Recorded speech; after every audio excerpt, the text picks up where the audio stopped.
My favorite tweet of a picture of me in my sunglasses was Maverick. Or maybe I should just lie and say I'm a Navy SEAL like Eric Greitens did in his disgusting ad. Oh, God. Okay. He's a reserve. You're not supposed to say you're a SEAL. Anyway, hey, Jody. Hi. Happy Hearing Day. Hi. Did you enjoy the story of our AmFab trip to Newport Beach when my stitch popped? Sweetie, how do I look? Darling, you're fine. Sweetie, darling, sweetie, darling. And I found out that my seat does not recline in my car. No, it does not, nor is there an actual back seat. No. Okay. Nope. But it does bring down my insurance. So I had to moan and bitch right next to you in rush hour. You were scared, and it was understandable. I was. Well, when a doctor says, come here now. Yeah. The minute when you send a picture. Yeah. That's not soothing. No. Okay. All right. But we were saying if Trump, I get the stitches out today finally. If Trump gets arrested today, I'm going to pop a stitch. I'm going to have to go back into surgery probably. Yeah. You're not going to have to go back into surgery. Okay. I know. You told me that. You calmed me. You were there. Shh. There. Computishmal. You calmed me down. And you were sending me pictures. I'm like, it looks good. Should I talk to the doctor? Talk to the doctor if you want to. That's what he's there for. It was very relaxing. He had to do local anesthesia and an outside stitch. Yeah. With under bright lights like Clockwork Orange. He kept saying, look straight up. I'm like, okay. That's... Just think of him as a makeup artist. Because you have to look up when you get makeup put on and look down and to the side. So. All right. Hey, guess what? Jill Weinbanks is not going to oversleep this morning. Did we already call her and make sure she's up yet?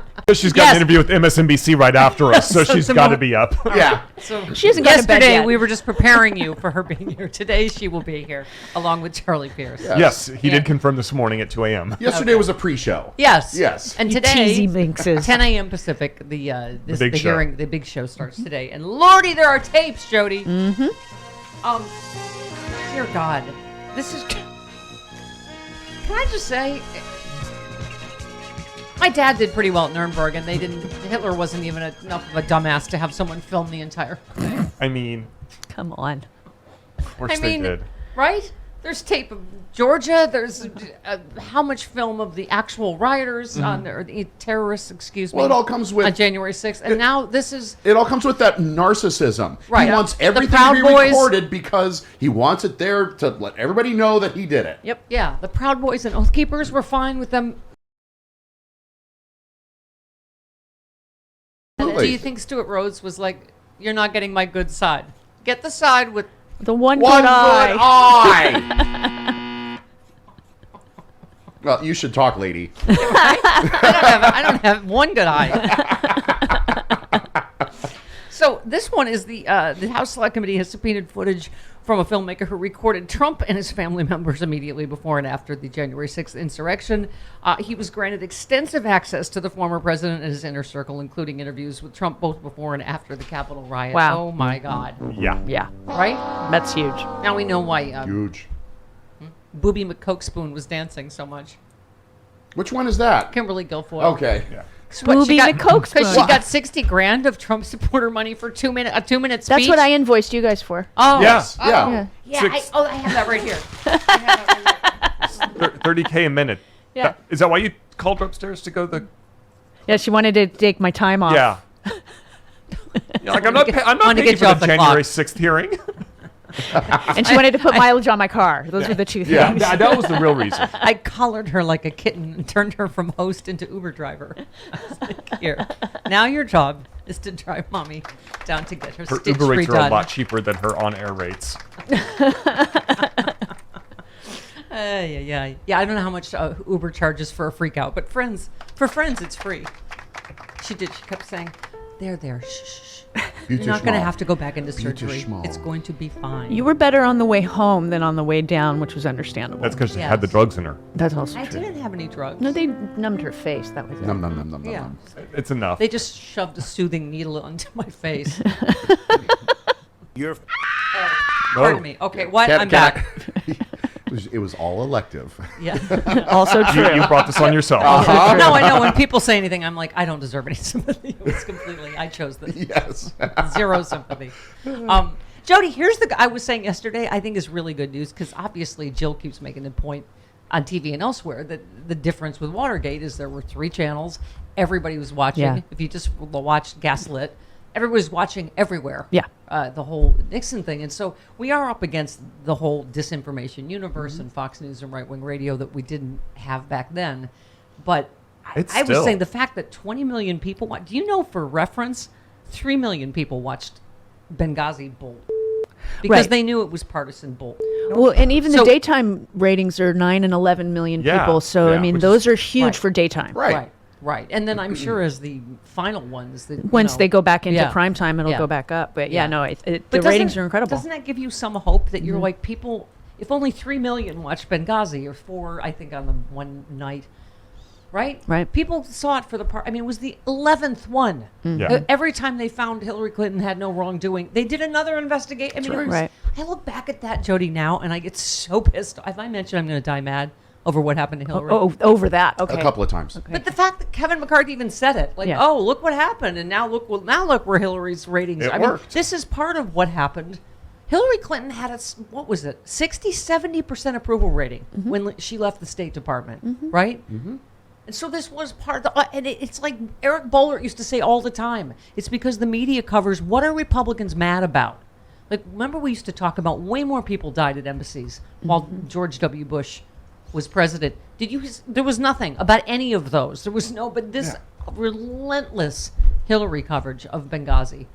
But it still gives me hope that only 3 million people, as opposed to 6. So at least people largely get it, that this is not partisan bull. Line 2 wants to talk to you. What? No way. Oh my God. Is it really? Come on. Sorry. I have to answer the blender. Okay. Yeah. The shower head.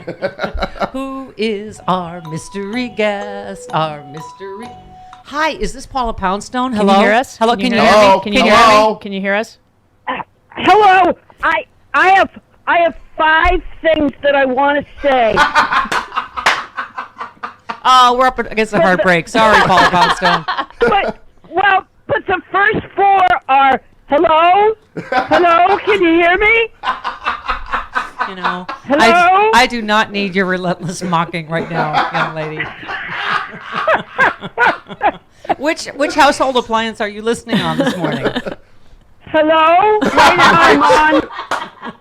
How did you survive my absence, my little nap vacation?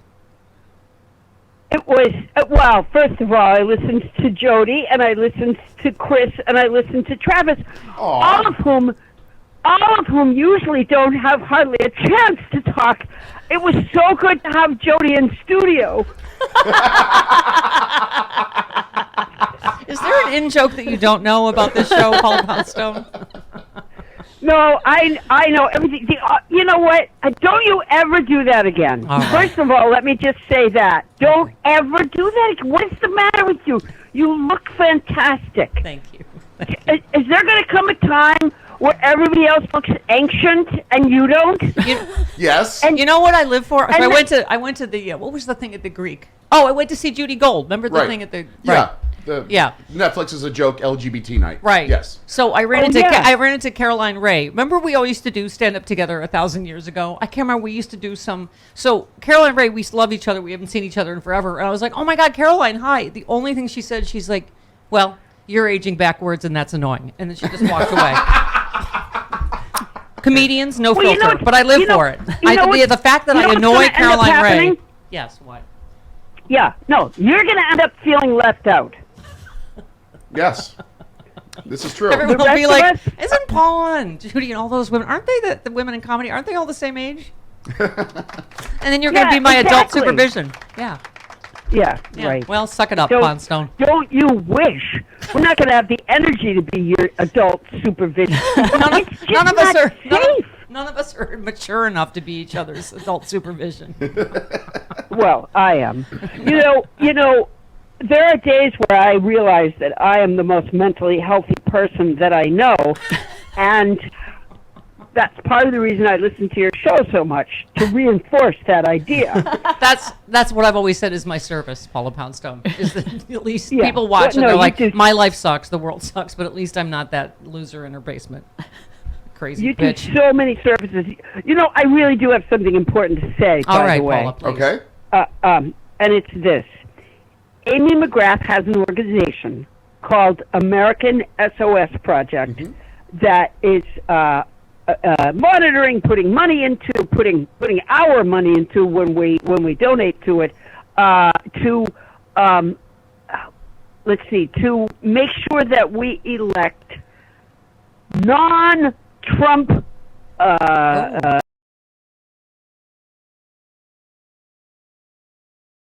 Yes, thank you. In the Secretary of State position, in the various states, because those are the ones that oversee the elections, and that's the plan now, is to install, Trump-approved election deniers in those positions that will overturn our votes. Right. And so the organization is called American SOS Project. And people can go online, which is, I'll tell you, Stephanie, is a computer term. Thank you, Paula. Yes. Thank you. That is very important information. I can't believe you were serious for this long, because that was very important. Thank you. Hello? Hello? Listen, are you excited about the hearings today? Are you watching? What's happening, Paula Poundstone? Well, I'm not even up yet. I just set my alarm so that I could call you. Oh. And prior to this, when the alarm, usually I have to be very quiet in the morning, because when I wake up the cats, they start yelling and scratching at my door. Yeah. And I don't want to feed them at 6 in the morning. Yeah, then they start yelling at 5 in the morning. Let's not have to grab the pussies this early, because it's Stephanie the Louise cats Miller are sleeping, Chris. Paula Poundstone, we would love to have you back in studio. We don't ever have anybody in studio. Yeah, it's too bad you never have any. Get you back in studio. It's a shame that you don't have anybody in studio. Could you come back in studio? I want to come back in studio. I don't know what happened to you guys. All of a sudden, I never hear from you. You're off having. What did you have your? So what did you do? Did you have your face done like a cat? Like Jocelyn Wildenstein. All right, so you called to make fun of me and to Jewish mother Travis for never calling. Okay, so your work is done here. Hello. Listen, I wonder when you hang up with callers, do they go goodbye? Goodbye? No, not the same thing. No, you and I will be there at the end, Paul Poundstone, like Death Becomes Her. We will be fixing each other with spray paint before we go on stage together. Oh, sadly, I probably will live forever as some sort of cruel punishment. By the way, you should learn not to compete with me. I always lose. Okay. You should learn not to compete with me. I always win. Ha! That's Paula. Yeah. Right. She's a legendary comedian. All right, goodbye. Go back to sleep. Go nappy. Goodbye. Goodbye. Goodbye. Goodbye. Bye. All right.